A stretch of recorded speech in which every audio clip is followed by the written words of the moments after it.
من الشیطان الرجیم بسم اللہ الرحمن الرحیم والصلاة والسلام علیکہ یا سیدی یا رسول اللہ والصلاة والسلام علیکہ یا سیدی یا حبیب اللہ۔ سامعین و حاضرین، کافی ماہ سے درس کرتا سے دل رکا ہوا تھا مصروفیات کی وجہ سے اور دیگر کچھ معاملات دربار کے، اس سلسلے میں کچھ کام رکا ہوا تھا۔ آج الحمدللہ پھر ہم نشست کا آغاز کر رہے ہیں کرتا سے دل، تو جہاں سے سلسلہ رکا تھا وہیں سے آگے شروع کریں گے ہم انشاءاللہ۔ تو سامعین و حاضرین، یاد رکھیں یہ صوفی کلام ہے، یہ صوفی کلام یہ ایسا واحد ذریعہ ہے فی الزمانہ کہ جو مخلوق کو خالق سے جوڑتا ہے۔ اپنی ماں بولی زبان یا مادری زبان جس سے بندہ اپنے نظریات کا اظہار کرتا ہے، اپنے مالک اپنے شہنشاہ کی بارگاہ میں استغاثہ پیش کرتا ہے، تو یہ کوشش کی گئی ہے تو آپ کی طرف سے ملنے والا اچھا فیڈ بیک اور پذیرائی اور محبت اور یہ عقیدت اور مودت ایک بہت اچھی خوشائند بات ہے ہمارے لیے۔ تو اللہ تعالیٰ ہمیں پرکھوں کی زبان اور پوئٹری شاعری سمجھنے کی توفیق عطا فرمائے۔ بڑی سیدھی باتیں ہوتی ہیں اور اپنے اندر بڑے گہرے معنی رکھتے ہیں۔ تو شعر نمبر 336 سے لے کر 340 تک پڑھتے ہیں۔ زیراں زبراں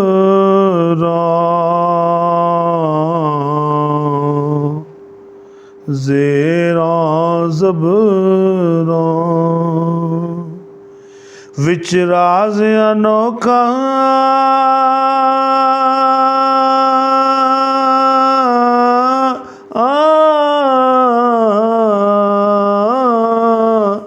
ہوش کری سب پوری اتھے زیراں اتھے زبراں ہوسن ہوسی پریت اگوڑی۔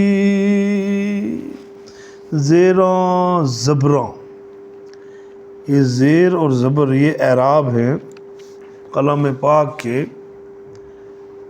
اس میں راز انوکھا، ان میں راز انوکھا ہے۔ ہوش کری سب پوری، توجہ کرنا، ان کو سمجھنے کی جستجو کرنا، سمجھنے کی کوشش کرنا۔ اتھے زیراں، ادھر زیر ہو جا، اتھے زبراں، ادھر بلندی ملے گی، ادھر بلندی ملے گی۔ ہوسن ہوسی پریت گوڑی، ہو جائیں گی ہوں گی محبت گہری۔ زیروں زبروں کو سمجھو اور ہوش کرو مکمل طور پر۔ ان زیروں زبروں کا معنی کیا ہے؟ ادھر زیر ہو جا، وہاں پر زبر ہو جائے گا، ادھر جا کر زبر ہو جائے گا۔ ہوسن ہوسی، اب یہاں پر دو بار استعمال ہوا ہے۔ ہوسن ہوگا، ہوسی یقیناً ہوگا، پریت گوڑی محبت گہری ہوگی۔ ٹھیک ہے جی۔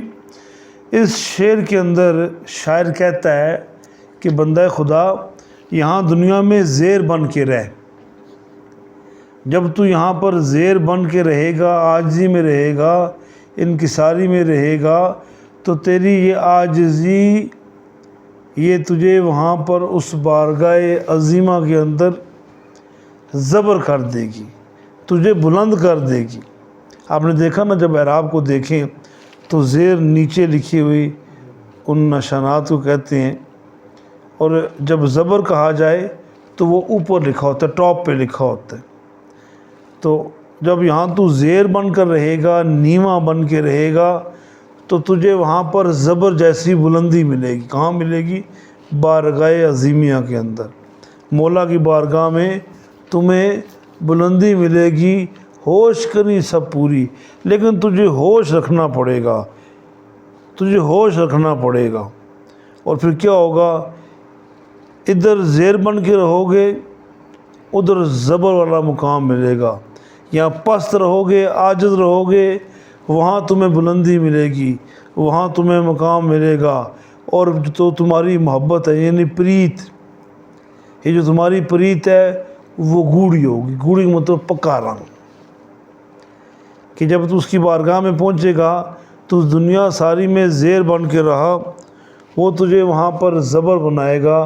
زبر وہاں بننے سے مراد یہ ہے کہ وہاں پر تجھے مقام اور مرتبہ نصیب ہوگا، تجھے بلندی نصیب ہوگی اس بارگاہ کے اندر۔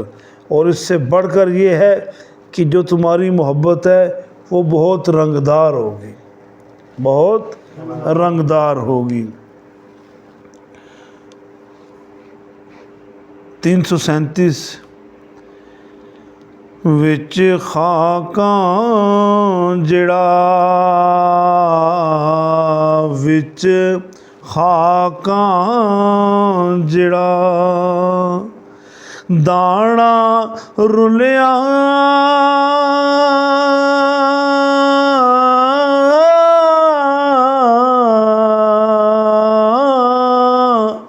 او پاسی مقام اونچائی،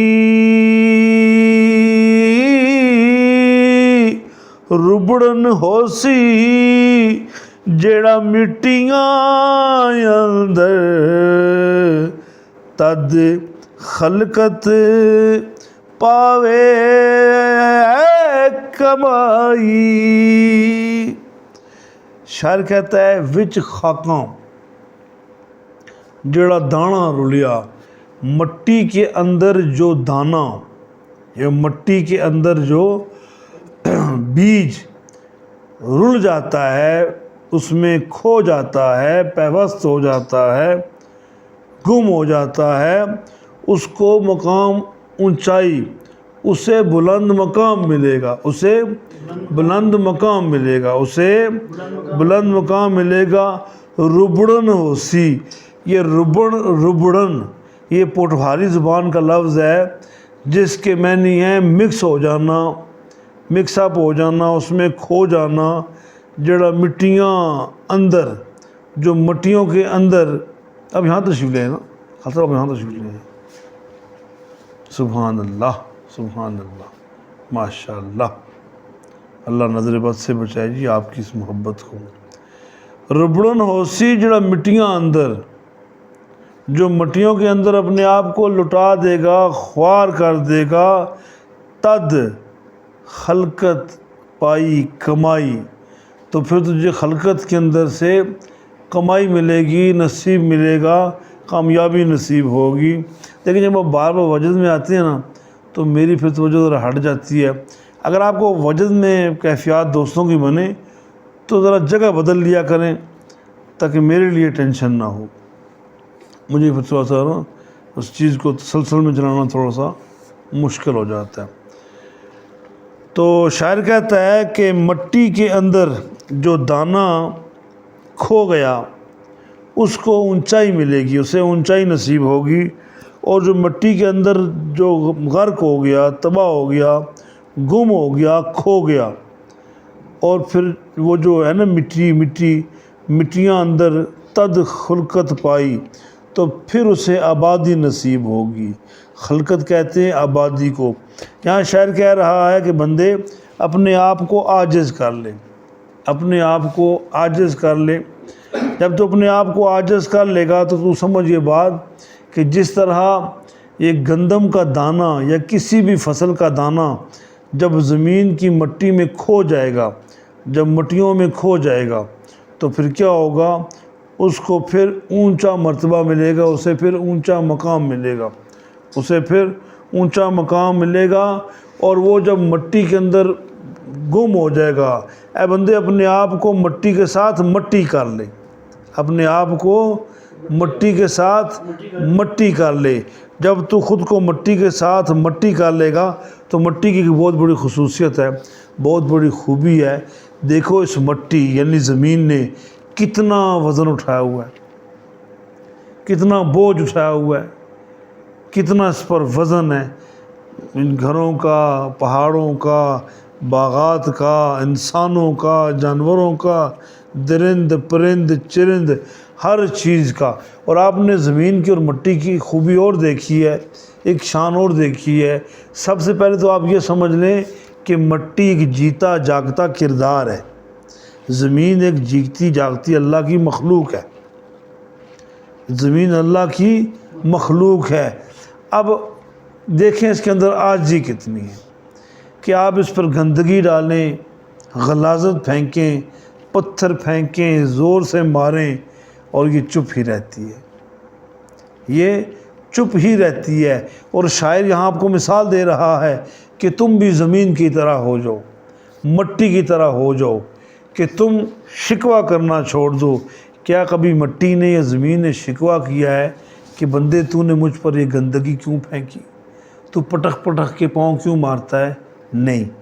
زمین عاجزی کی بہت بڑی نشانی ہے روئے زمین پر، کہ یہ زمین جو ہے انتہائی عاجز ہے کہ بندے تو مجھ پہ چلتا ہے، ہر کام کرتا ہے۔ تو یہاں شاعر کہتا ہے بندے تو زمین کی طرح ہو جا، اس مٹی اور خاک کی طرح ہو جا، اور اس کے اندر اپنے آپ کو رول دینا، اپنے آپ کو گم کر دے۔ کیوں؟ جب تو خود کو اس میں گم کرے گا تو دانہ خاک میں مل کر ہی گل و گلزار بنتا ہے۔ جب تو عاجزی کی انتہاؤں تک جا پہنچے گا تو پھر تجھے تیرا رب سر بلندیاں عطا کرے گا۔ ود گئیاں ساواں، ود گئیاں ساواں،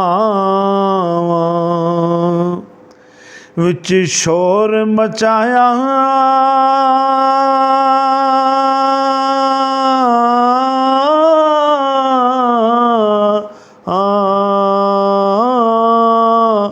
یارو وقت جدائی ہن آیا،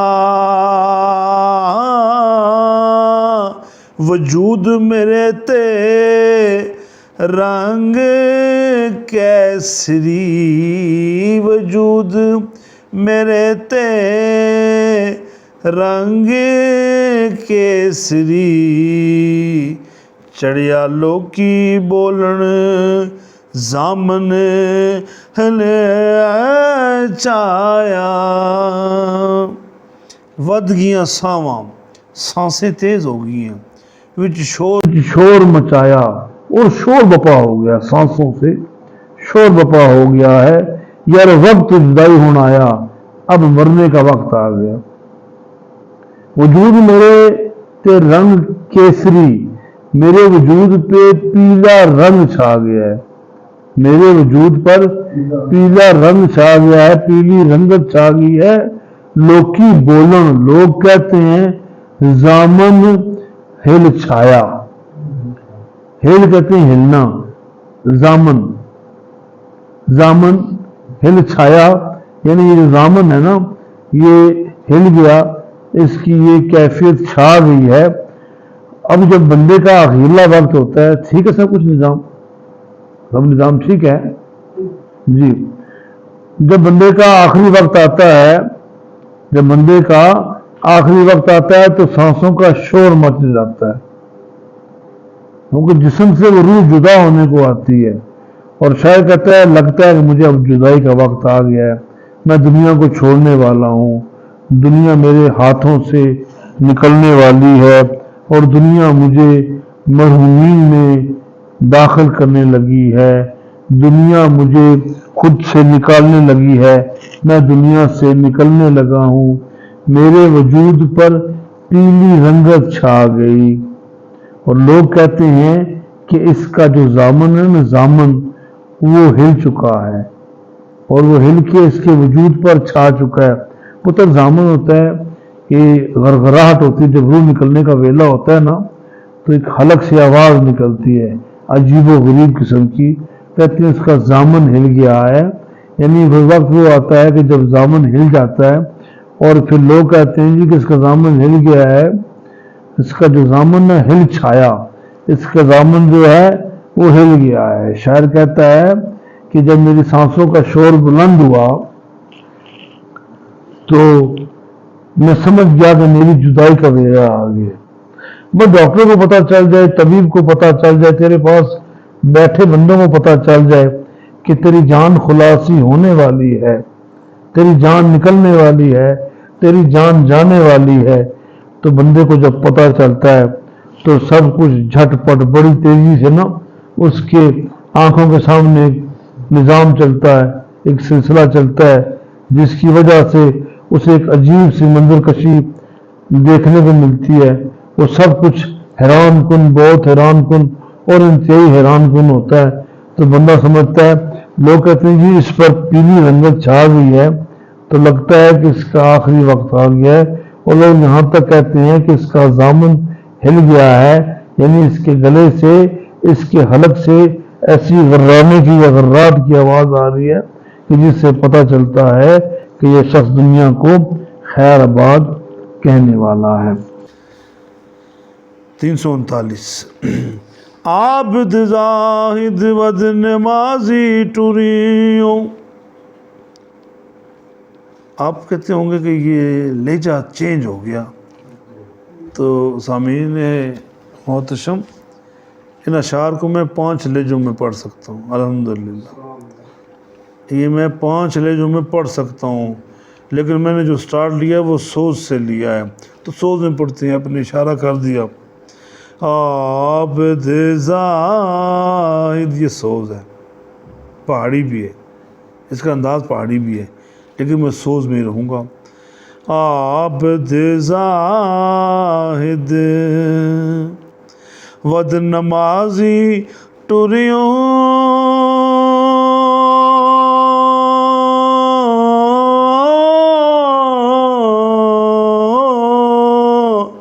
تو ایویں حیات لنگھائی، رستہ تک کے نہ رستیوں ٹریوں، ہن وقتاں جان پھسائی۔ عابد عبادت گزار، زاہد پرہیزگار، ود نمازی نمازی ٹریوں، چلا ہے تو ایویں حیات لنگائی، اسی طرح تو نے زندگی اپنی گزار دی، رستہ تک کے نہ رستے ٹریوں، رستے کو دیکھ کر پہچان کر جان کر پھر بھی اس پر نہ چلے، پتہ چل گیا رستہ کس طرز کا ہے پھر بھی نہ چلے اس پہ، ہن وقتاں جان پسائی، اب وقت آ گیا، مصیبت آ گئی ہے اور تمہاری جان پھنس گئی ہے۔ میاں صاحب نے کہا تھا نا، پھنس کی جان شکنجے اندر جو ویلن وچ گنا۔ تو یہاں شاعر کہتا ہے کہ تم عابد بھی بنے، پرہیزگار بھی بنے اور نمازی بھی بن کے چلے، اور اپنے آپ کو پتہ نہیں کیا کیا بنا کے تم چلتے رہے ہو، پتہ نہیں تم کیا اپنے آپ کو سمجھتے تھے۔ رستہ بھی دیکھ لیا، رستے کی آگاہی بھی ہوگی، رستے کا نفس عنوان بھی سمجھ گئے، لیکن پھر بھی اس رستے پر ویسے نہ چلے جیسے حکم تھا، تو تم نے کیا کیا؟ تم نے پرواہ نہ کی، پھر وہ ویلا آ گیا کہ تم نے اپنی جان کو مصیبتوں میں پھنسا دیا، مصیبتوں میں پھنسا دیا، پھنسا نہیں دیا، پھنسا دیا، مصیبتوں میں پھنسا دیا۔ ٹھیک ہے جی، تو یہاں پر شاعر اس جھوٹے ملنگ درویش نمازی عابد زاہد کو مخاطب کر رہا ہے کہ تو نے اپنے آپ کو بڑا عالم، فاضل، زاہد، عابد، اتقا، ہر طرح کا تو نے اپنے آپ کو روپ دیا، اور تو نے کیا کیا؟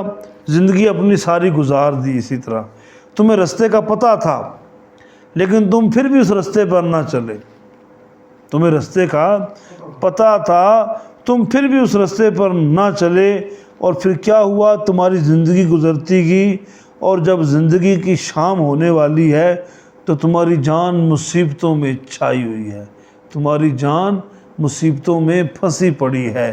یہ شعراء کی زبان ہے، یہ شاعری کی زبان ہے۔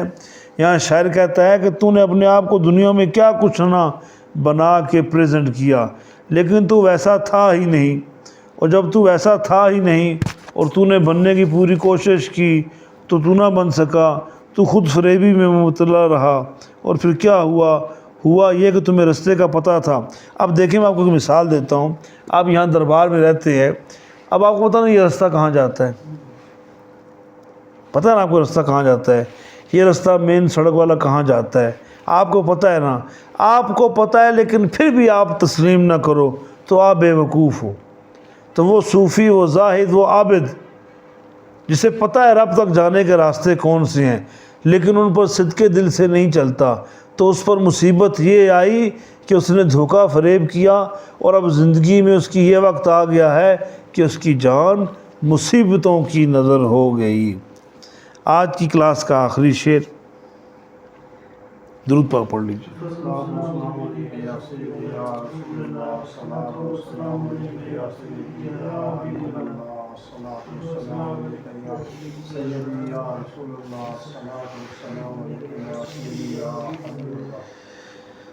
بن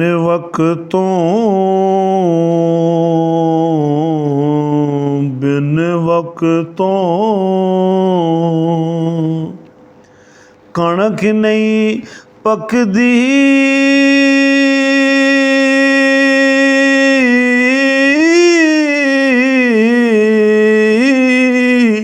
یارو بن موسم نہ دانے، کرم جناتے کر دے مرشد، کملے دسن سیانے۔ بن وقتوں کڑک نہیں پکدی، بغیر موسم کے، بغیر وقت کے گندم نہیں پکتی، اور نہ بن موسم کے دانے ہوتے ہیں، اناج ہوتا ہے، گندم ہوتی ہے۔ دیکھیں جی، ابھی سردی شروع ہے، ابھی سردی کا زمانہ شروع ہے، ابھی سردی جاری ہے، ابھی پہلے تو گندم بوئی نہیں جاتی، لیکن اگر موسم کی سختیوں کے باوجود اگر گندم کو زمین سے نکلنے کا موقع ہو جائے تو اس کے دانے نہیں پکتے۔ گندم سخت گرمی میں پکتی ہے، اس کی بالیاں سٹے سخت گرمی میں پکتے ہیں، تو پھر وہ گندم، پہلی بات ہے اس نے اگنا نہیں ہے، لیکن چلیں اگر اگ آئے گی تو انتہائی کمزور، اور دوسری بات جو اس کے اندر دانے ہوں گے، جو اس کی بالیاں ہوں گی، جو اس کے سٹے ہوں گے، ان کے اندر جو دانے ہیں، جو اناج ہے، جو گندم کے بیج ہیں، وہ خشک نہیں ہوں گے، کیونکہ دھوپ کے اندر ٹھنڈک آ گئی ہے، دھوپ کے اندر ٹھنڈک آ گئی ہے، گرماہٹ نہیں ہے۔ تو جب یہ صورتحال پیدا ہوگی تو جب دانے نہیں پکیں گے تو کون اس گندم سے فائدہ اٹھا سکتا ہے؟ اس سے کوئی فائدہ نہیں اٹھا سکتا۔ اور پھر جن پہ کرم مرشد کر دے ہیں، اور جن پہ کرم مرشد کر دے، ہادی، رہنما، رہبر کر دے، جب کرم کر دے ان پہ، تو پھر کیا ہے کہ جو ہے نا چلے اور بیوقوف اور یملے، وہ بھی سیانے نظر آتے ہیں، وہ بھی سیانے نظر آتے ہیں۔ شعر ایک ہے، بہرے دو ہیں، اس میں باتیں دو ہیں، عنوان دو ہیں۔ اب دیکھیں کیسی خوبصورت ایک چیز آپ تک پہنچائی جا رہی ہے کہ دیکھیں، پہلے 70 میں شاعر کہتا ہے کہ گندم کا ایک موسم ہوتا ہے، بے موسمی گندم ہوتی نہیں ہے۔ ذرا بات توجہ سنیے گا، بے موسمی گندم ہوتی نہیں ہے، لیکن اگر وہ ہو بھی جائے تو پکتی نہیں ہے۔ مثلاً یہ جو لوگ ڈائریکٹ کے چکر میں ہیں، جو پیر و مرشد کو نہیں مانتے، جو اللہ کی رحمتوں کو ایک دم سے اپنانے کی کوشش کرتے ہیں بغیر کسی وسیلے کے، ان کی مثال یہ ہے، ان کی مثال یہ ہے کہ بے موسم مرید، یعنی ان کو پتہ ہونا چاہیے کہ محبت کا موسم کون سا ہے۔ شاعر نے یہاں پر آپ کو ایک انداز دیا ہے، ایک سوچ دی ہے، ایک اصول اختدراج پیش کیا ہے تاکہ آپ اس چیز کو سمجھ جائیں، اس بات سے آگاہی حاصل کر لیں کہ مرشد کی صحبت کے بغیر آپ اپنی مرادوں کو پورا نہیں کر پائیں گے۔ ہاں، اس میں وہ بات آ جاتی ہے افراط و تفرید کی، اس قید سے نکل کر جو حقیقی معنوں میں مریدین ایسے جو بیت ارشاد کے قائل ہیں، بیت ارشاد کے قائل ہیں، اور جو بیت ارشاد سے ہوتے ہوئے بیت ارادت تک جا پہنچتے ہیں، بیت ارادت تک جا پہنچتے ہیں، یہ بامراد ہیں، یہ بامراد ہیں۔ اور جو اس امتزاج کو، اس رویے کو نہیں سمجھتے وہ نادان ہیں، بے وقوف ہیں۔ یاد رکھیں کہ جو پیروں کو نہیں مانتے صرف وہی ناکام نہیں ہیں، میری بات کو غور سے سنیے گا۔ جو لوگ پیروں کو نہیں مانتے، اولیاء کرام کو نہیں مانتے، صرف وہی بے وقوف، بے مراد نہیں، نامراد نہیں ہیں، بلکہ پیروں کے پاس رہنے والے بھی بے مراد ہیں۔ میری بات سمجھ رہے ہیں بیٹا؟ ہم کہتے ہیں جی فلاں پیروں کو نہیں مانتے، فلاں نہیں مانتا، فلاں نہیں مانتا، وہ تو ہوئے بے فیضے، ان کے لیے تو فیض ہے ہی نہیں، یہ تو پہلی کیٹیگری ہے، یہ تو بس تفریط میں ہوگی نا، یہ تو تفریط میں ہوگی۔ لیکن جو افراد والے ہیں، مرید بھی ہوتے ہیں، درباروں پہ بھی رہتے ہیں، لیکن فیض نہیں ملتا، فیض نہیں ملتا۔ یہ کیا راز ہے، یہ کیا ماجرا ہے؟ انہوں نے صرف بیت ارشاد کی ہے، انہوں نے اپنے دلوں کا رخ مرشد کے دل کی طرف نہیں کیا، انہوں نے اپنے دلوں کا میلان اپنے مرشد کے دل کی طرف نہیں کیا۔ وہ کیا ہے پتر؟ وہ یہ ہے کہ جو مرشد آپ کو وظائف دیں، جو باتیں بتائیں، خواہ محبت سے بتائیں یا سختی سے بتائیں، ان باتوں پر عمل کرنے سے ہی بندہ حصول ارادت والا کہلاتا ہے، اور حصول ارادت کے امتزاجی پہلوؤں کو اپنا سکتا ہے۔ بصورت دیگر اس شعر کو اگر آپ سمجھیں، شعر نے سارا کمال کی وہ بات آپ کو بتا دی ہے کہ جن پر مرشد کرم کر دے اور کملے بھی دسن سے آنے، ان کے چہروں پر ایسی رونق آ جاتی ہے، دسن سے آنے وہ نظر آتے ہیں، ان کی شخصیات اتنی خوبصورت ہوتی ہیں، یہ کہاں سے مرید ہے؟ فلاں جگہ سے مرید ہے۔ ان کی ذات میں بھلے وہ کتنے ہی نادان بے وقوف کیوں نہ ہوں، لیکن ان کی شخصیت میں یہ روب آ جاتا ہے، یہ قوت آ جاتی ہے، یہ صلاحیت آ جاتی ہے، یہ روب اور دبدبہ آ جاتا ہے کہ لوگ ان سے معیوب باتیں کرنے سے ڈرتے ہیں۔ تو بات ساری وہی ہے، بغیر موسم کے گندم نہیں ہوتی، بغیر مرشد کے، رہبر کے، رہنما کے، استاد کے آپ کو فیض نصیب نہیں ہوگا، آپ کو فیض نصیب نہیں ہوگا، اور نہ بے موسم دانے۔ اب بے موسم دانے سے مراد پتر یہاں پر فیض ہے، فیض نہیں ملتا۔ اور جن پر مرشد راضی ہو جائے، بخار صاحب آپ سے بہتر کون جانتا ہے پیارے بھائی، تو جن پر مرشد راضی ہو جائے تو وہ جو ہے نا کملے، وہ بھی سیانے نظر آتے ہیں، وہ بھی باشعور نظر آتے ہیں۔ تو یہ تھی آج کی ہماری کلاس، 4-5 مہینوں بعد شروع کی ہے، تھوڑا سا تسلسل بنتے بنے گا، کیونکہ باقی وہ آپ کا جو چینل چل رہے ہیں جی میٹھیاں گلاں، اور وہ دوسرا اصلاح معاشرہ اور درس و تدریس قرآن و تفاسیر، تو بس ہو جاتا ہے۔ دوسرا میری صحت بھی ناساز ہے، میرے لیے بھی بہت ساری دعا کیجیے گا، اللہ تعالیٰ سمجھنے کی توفیق عطا فرمائے۔ خدا حافظ۔